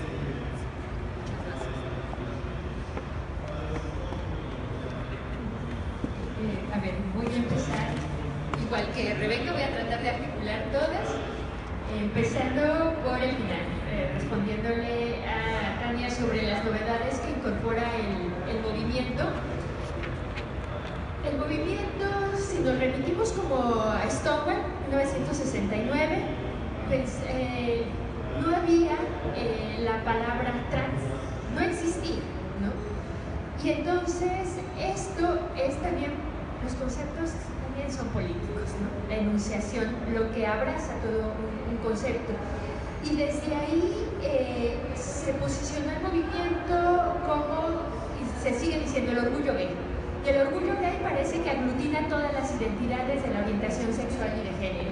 Y entonces, ¿cuáles son estas novedades? Que al existir la palabra trans, las movilizaciones de las compañeras y los compañeros trans han puesto en la mesa de discusión, desde estos eventos, ¿no?, donde no nos visita nadie, hasta otros en las manifestaciones, están atravesadas por una cuestión de decir, a ver, vamos a dejar de ser LGBTeros y hacer entender la identidad de cada letra nos está diciendo algo y que también está atravesada una perspectiva de género, ¿no? Y las demandas son distintas y esas son de las novedades que empieza a ver, pero que lo empiezan a hacer mucho las personas trans, sobre todo las mujeres, ¿no? Empiezan a decirnos, una cosa es la orientación sexual que tiene que ver por lo LGBT y otra cosa es la identidad de género que es lo trans, ¿no? Y entonces aquí las demandas son completamente diferentes, incluso desde la orientación sexual también van a cambiar muchísimo. Y esto viene a recomponernos porque nos vienen a hablar, si bien las feministas habían ya estado hablando de la heteronorma, lo que vienen a hacer también las personas trans, las mujeres, nos vienen a decir de la cisnorma, ¿no? Y nos vienen a hablar cómo hay un Estado, cuando yo les decía hace rato, un Estado que administra la sexualidad, está administrada desde las leyes, porque se refiere a un orden binario, donde vamos a ver que en el momento estamos viviendo a nivel nacional una anacronía de los derechos. Mientras en Ciudad de México ya se está discutiendo qué va a pasar con los divorcios, ¿no?, de las parejas del mismo sexo, ¿no?, el matrimonio del mismo sexo, estamos en Tabasco donde no hay absolutamente ningún derecho. Entonces, estas anacronías también nos hacen repensar, porque el conflicto no es igual en todo, ¿no? Yo lo veo mucho como aquellos tiempos cuando yo estudiaba la transición política, desde los cis y desde lo heterosexual, pensaba y yo hablaba cómo era una transición, yo decía es chispotuda. Y vemos y observamos que igual está pasando con los derechos de la diversidad sexual y de género, ¿no?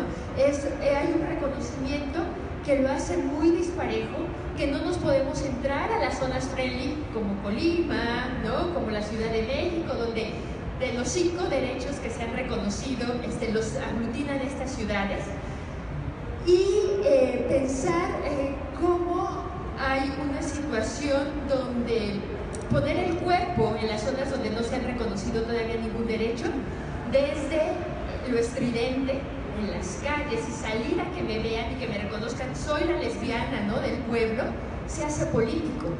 Pero eso ya no tiene efectividad en otras ciudades como la Ciudad de México, ¿no?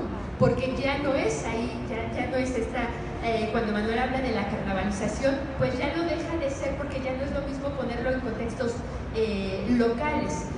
Y en este sentido se vuelve un conflicto, en estos escenarios nacionales se vuelve un conflicto salir y que me vean y que se escandalicen y que además, pero la manera como se hace es diversa, porque hay quien sale y nosotros presenciamos marchas donde no hay ni una sola pancarta ni se grita nada, solo el cuerpo que está haciendo, pero eso en esos escenarios ya es muy potente. Versus otros donde hay consignas, donde se grita. ¿Y qué está pasando? Lo que decía hace rato, con este discurso de los derechos humanos como un discurso de verdad, también yo pondría, y aquí problematizaría un poco diciendo, a mí de pronto me da miedo, porque entonces yo veo cartulinas donde dicen, todos somos humanos, y entonces eso para mí le quita atención al cuerpo.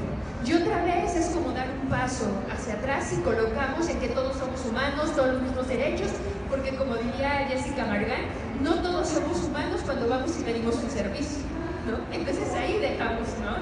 Teníamos esa discusión la semana pasada, Rebeca, Jessica y yo, hablando sobre eso, porque entonces no todos somos humanos, y como por eso yo le tengo mucha cautela al discurso de los derechos humanos, ¿no? Porque también porque sigue siendo un discurso liberal, entonces hay que tenerle como mucho cuidado en ese tratamiento. porque entonces eso, los derechos humanos vienen a atenuar el conflicto.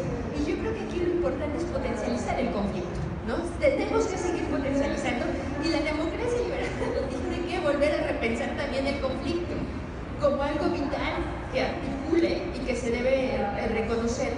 ¿Dónde está la violencia? Pues la violencia está en la invisibilización, la violencia está en los asesinatos, ¿no?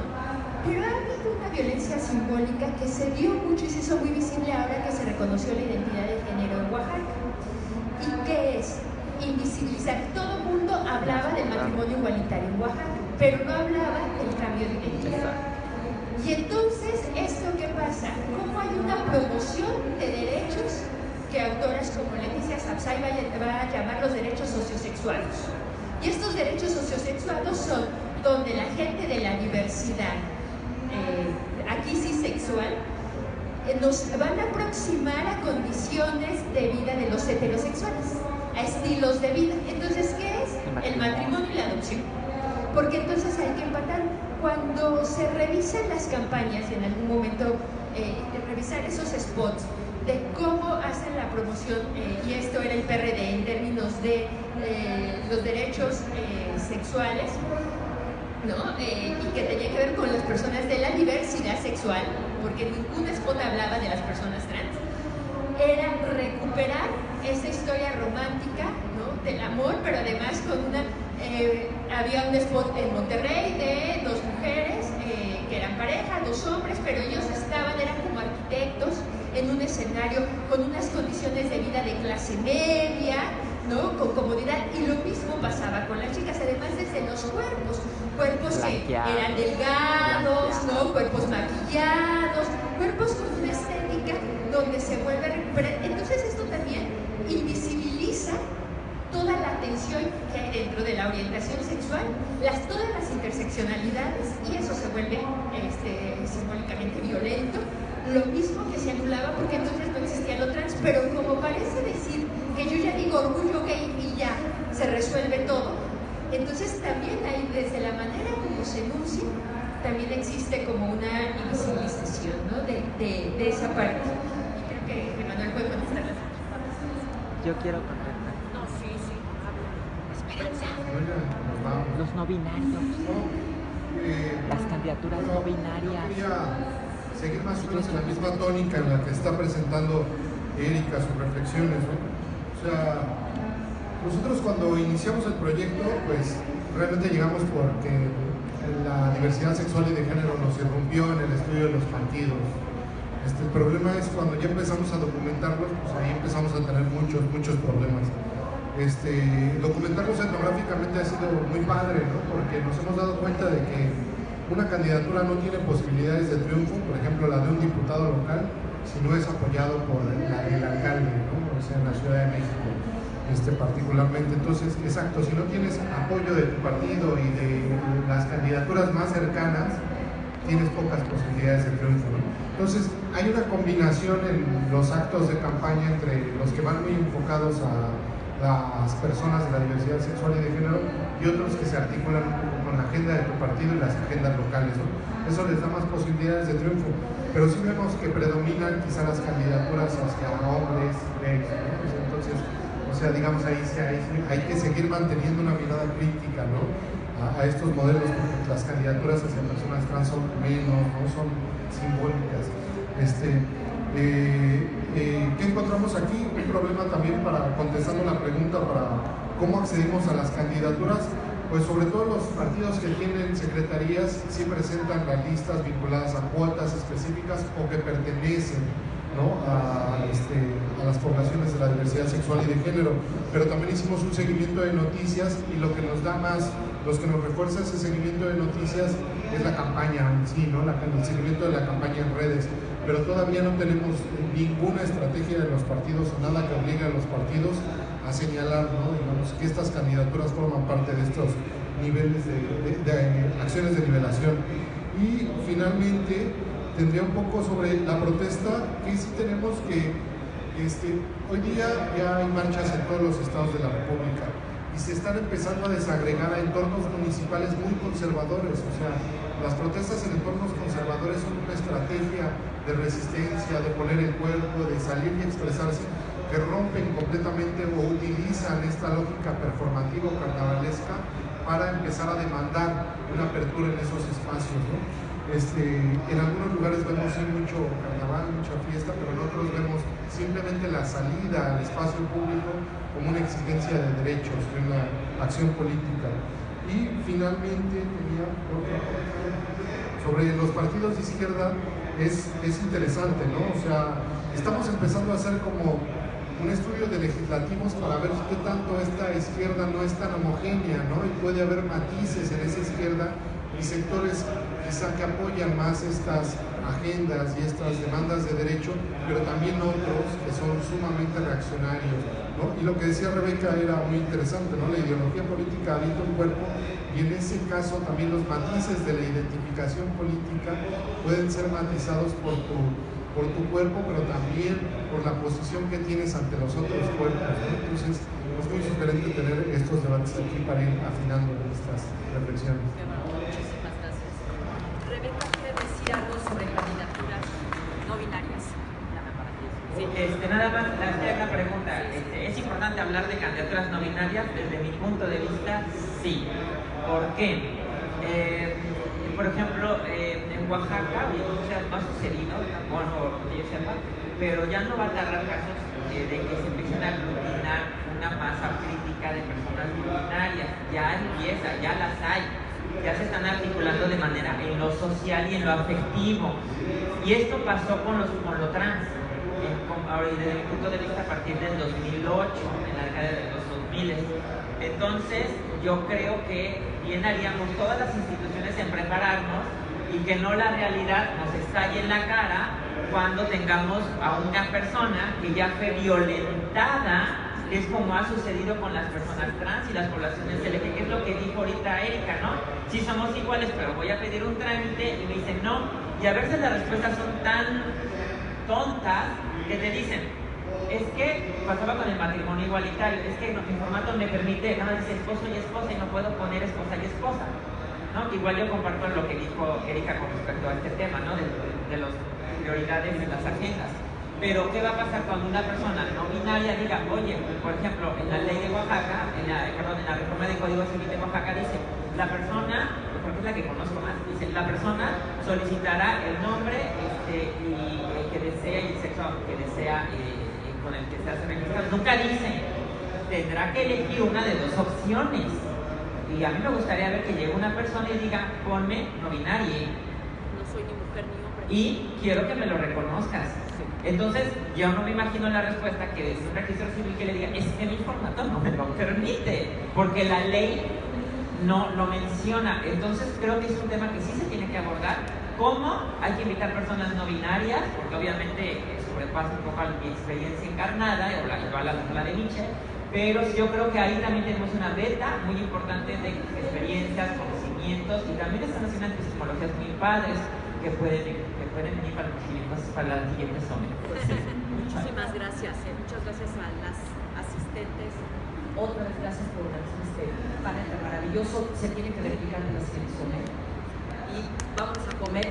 Le dijo, perdón, la presidenta de nuestra sociedad que estuvo acá, Angélica, me pidió que les dijera que hay una invitación a comer con el gobernador. A ver, ayúdame a alguien porque no entiendo. Y que hay como camiones o algo así que nos van a llevar a comer, pero no sé a dónde ni qué, nada, no sé nada.